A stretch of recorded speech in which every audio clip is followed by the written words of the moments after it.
What is the future of America?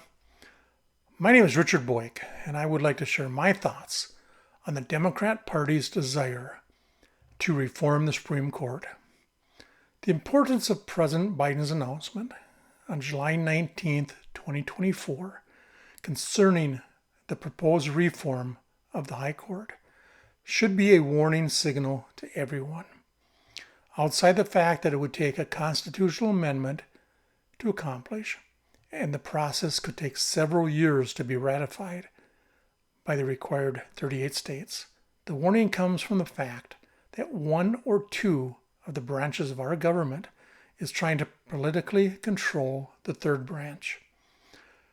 To ensure a separation of powers, the Constitution of the United States divided the federal government into three branches: legislative, executive, and judicial, so that no individual or group will have too much power over the other branches. Each branch also has its own powers and responsibilities. There is no good reason to try and reform the Supreme Court unless it's for political reasons.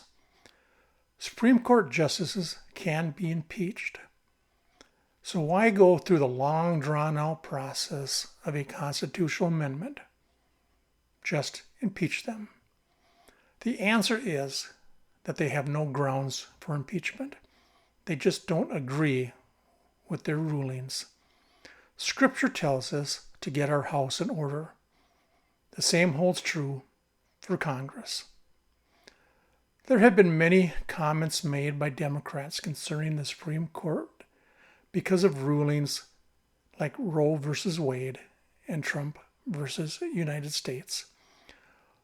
Well, we all have a right to agree or disagree with court decisions, laws, and actions by others. We must be very careful about how we express our opinions. If we express our opinions in a hatred above the law or from a selfish perspective, we risk inciting others to break the law or to do our dirty work.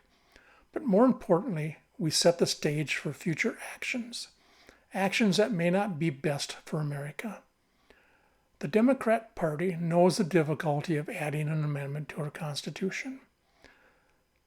So, is this a way to gather support for other Supreme Court changes? One of these changes could be the packing of the court, which can be done by Congress. Of course, the purpose of packing the court is to control the court in your political favor. The problem with this thinking is that the court will continue to add additional justices every time power switches from one party to another. Because justices serve for life, the ages of those submitted by the president to become a Supreme Court justice will get lower and lower until we have justices just out of law school. They will be added to the Supreme Court with no experience and almost no knowledge of the law. They will rule based on ideology only. I'm not sure why President Biden included the overturning of Trump versus United States presidential immunity case in his reform of the High Court. Because without that immunity, every living president or future president could be charged and convicted of a criminal act committed when in office. One must realize the immunity decision was based on a 1982 case, Nixon versus Fitzgerald, that gave President Nixon absolute immunity from civil liability. There should be no doubt in anyone's mind that the proposed reform of the Supreme Court is strictly political and to get gain for the Democrat Party. It is also a good example of the length they will go to control the citizens of the United States. It also shows that the leaders of the Democrat Party are made up of no-sense crybabies that cannot win without cheating or changing the rules.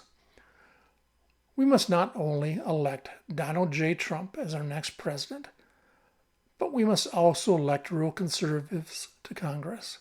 We cannot afford to have a liberal federal court system or a liberal Supreme Court.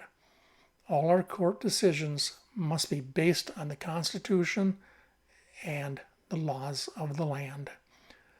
Thank you for watching or listening. And please subscribe to my podcast and share this with your friends. May God bless you, your family, and the United States of America.